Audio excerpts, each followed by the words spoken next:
continuing our afternoon, we're very, very happy to have another word from our sponsor, Securonix. And we welcome you, sir, to our program and also to the 9/11 commemoration of the 20th anniversary of 9/11 and the events that really changed our nation's history.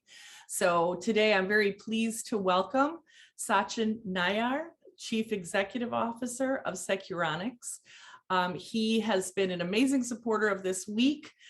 They came in to support us at the supporter level, and Sachin drives the vision and overall business strategy of Securonix.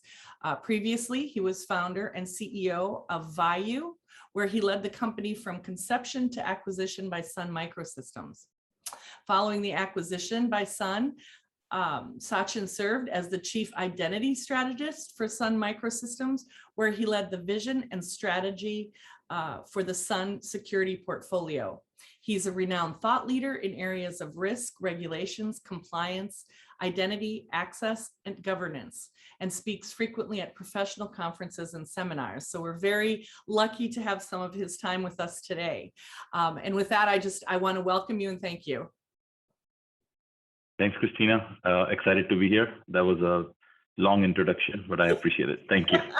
No, well, you have quite a background. So we do strive to let our readers and our listeners know the legitimacy of our people. So, we want to start with just asking you where you were on 9/11. I wrote a little blurb on LinkedIn about this too.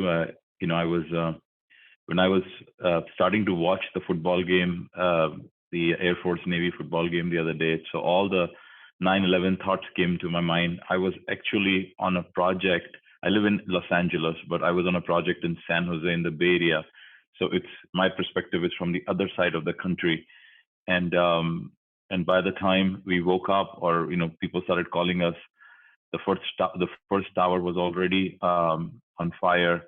And I mean, obviously nobody knew what's going on. And then our entire team huddled in the hotel lobby. And when we all realized that it was, a terrorist attack, from a West Coast perspective, all the bridges in the Bay Area were worried, and the government was worried. They closed down the bridges. All airports shut down. And in Los Angeles, all the big buildings, Century City, downtown, the big sites, I think Universal Studios, Disneyland. So there was a lot of scrambling and commotion, obviously. And my thought process was, how do I get back home to be with the family?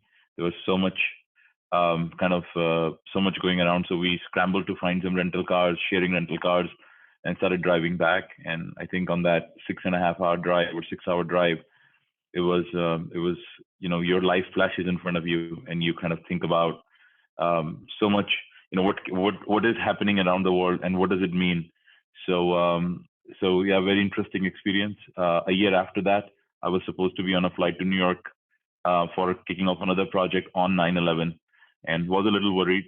So reached out to my dad for his advice, and that I remember it like it was yesterday. And he said, hey, we have to move on and do our jobs. If we change our way of life, then they have won. Because that is what the whole goal of this is, to create a sense of threat and a sense of us not continuing with the American way of life, the American freedom, which we all enjoy. So in the end, I just want to acknowledge and truly salute all the men and women who are in active service, and the veterans who work around the clock, and several of them remain nameless, and do not ask for much more than doing job for their country. I have had the honor of working with several of them over the last several years, and what I have realized 100% is they're all patriots. Love for the country is above all for them, and I just truly appreciate and respect that. It is my honor to be able to contribute to that in a little way through this event. And if there is any opportunity for me to do more, that would be the biggest honor of my life. So just really looking forward to it.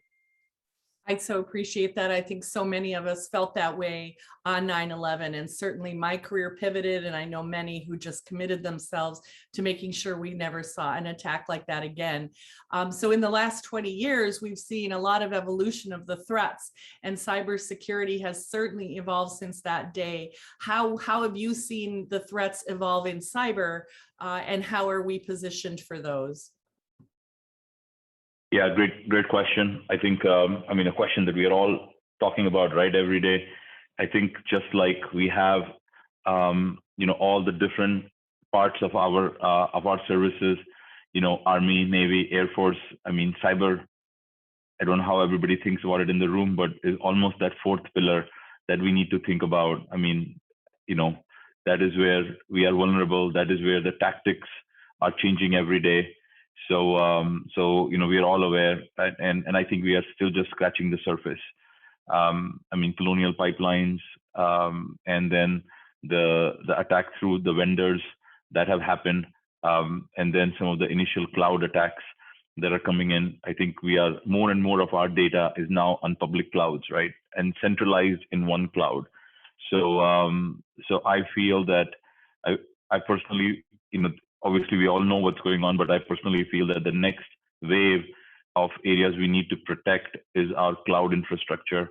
I think the cloud controls and access permissions and how cloud grows. And trust me, I'm part of our company and several other companies that are big on running our services on cloud. And even us as security providers, I can see how difficult it is to control cloud because everybody in the company, all engineers, all developers, DevOps, architects are logged in and they all have access to doing a million things. And none of these standards have been truly kind of baked in into kind of security best practices and things along those lines. So I worry about that a lot. And but I'm also very bullish on the steps that the government is taking. Chris Inglis as the National Cyber Director, Jen Easterly as the head of CISA, and some of the new events that are happening in bringing the commercial companies together with government. I mean, I'm very bullish on the steps that the government is taking. I think it's required. I think we are a little behind. We need to move faster. And what you would find is a lot of us in the industry, security vendors, but also the CISOs are all there willing to help. So hopefully this event, kind of pushes some of these things faster to the next level. But we all need to come together and fight this. Fight this battle. Absolutely. I think all of your points you raise are excellent, and it brings another question, and that is the insider threat. So September is Insider Threat Prevention Month and awareness. And so how are you seeing insider threat, and how have you seen it evolve? Insider threat, as we have seen, you don't find that many attempts, but one insider threat attempt can be more devastating than maybe 10 or 100 small external attacks, right? So, after Snowden, we saw a lot of interest and focus from companies on insider threat. They created different business units. They got a lot of people from government they hired, created different business units. But over a period of time, those have mostly gone away, and the focus has gone back to the SOC, which is okay. I just want to make sure, but what we find in a lot of companies is SOC and SOC leaders are very cybersecurity centric. They do not understand the user context. They don't understand the entity context.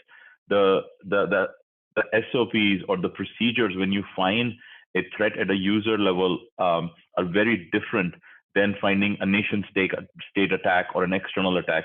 So I just encouraged, and also one important thing to understand for companies is insider threat doesn't just mean your employees and contractors doing something wrong. Any external threat, once it becomes resident within your network, should also be treated as an inside threat, right? So I just want to encourage the companies out there to just think about expanding the scope of SOC to truly, and the training of SOC to truly understand, what to do when an attack becomes resident, and how to deal with rogue employees, rogue contractors, nation state actors in your environment. There is a lot to do, and bring that back. I feel like it's gone out of vogue now because it's not in the news.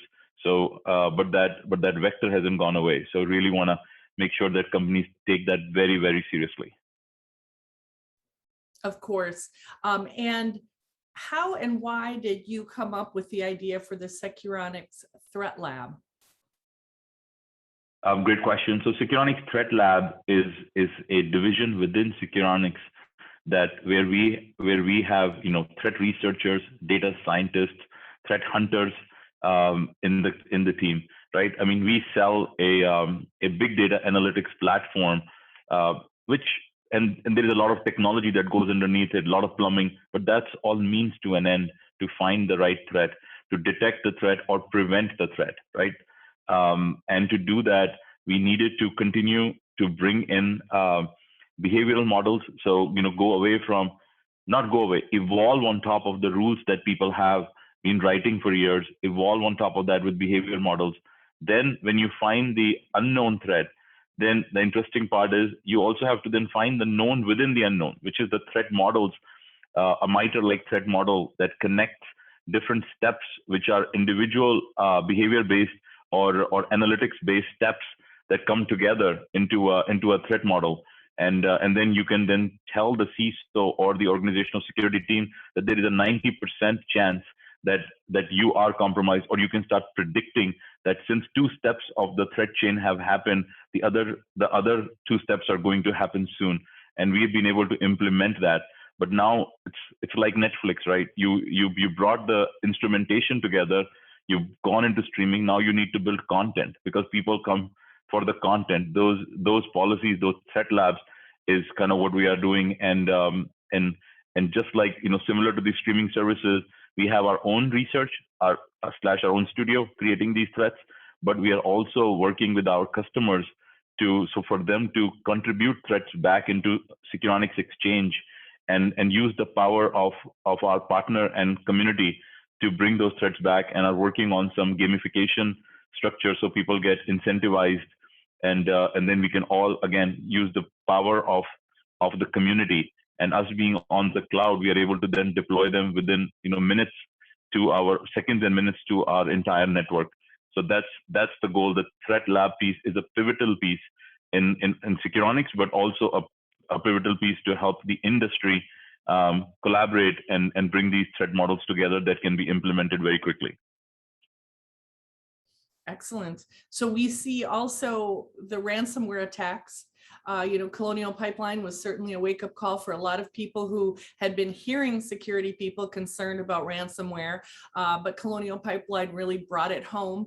What do you see as the next big attack?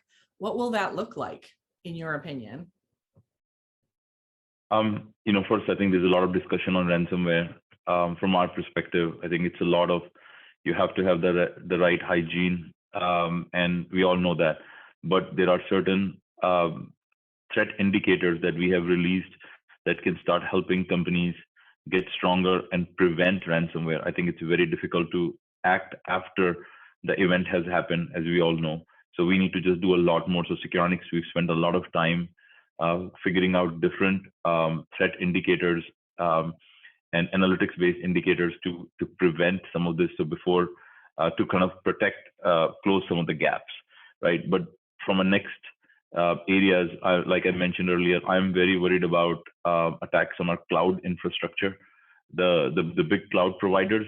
It's not about attacking their infrastructure. It is about the pieces that the customers own. There is a lot of pieces that we own, and we've seen some of the biggest cloud companies get compromised with very small misconfigurations in their setup. And there are thousands of these misconfiguration parameters, and there is so much data. When we work with a company that is truly cloud enabled, like a Fortune 500 company, and a similar type of company that is not totally cloud enabled, the difference in the amount of data is 20x.